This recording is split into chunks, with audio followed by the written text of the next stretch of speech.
So ఇదేంటంటే hormonal imbalance, PCOS, PCOD and thyroid, menopause టైంలో కూడా ఇది చాలా బాగా హెల్ప్ అవుతుంది అనమాట.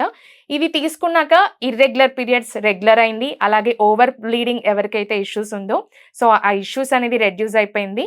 అలాగే పీరియడ్ పెయిన్స్, జనరల్గా ఈ పీరియడ్ టైంలో అందరికీ సివియర్గా పెయిన్ వస్తూ ఉంటుంది. ఇది తీసుకున్నాక ఆ ప్రాబ్లం కూడా రెడ్యూస్ అయిపోయిందండి. బా చాలా బాగున్నాయి. ఇందులో ఏం యూస్ చేశారో గానీ మొత్తం అన్నిటికీ ఒకటే సింగిల్ సొల్యూషన్ అన్నమాట. అండ్ నెక్స్ట్ వచ్చేసి మనం ఇందాక చెప్పుకున్నట్టుగా హెయిర్ కి ఎక్స్టర్నల్ కేర్ తీసుకుంటున్నాము. ఇది ఇంటర్నల్ గా గ్రీన్ టీ అండి.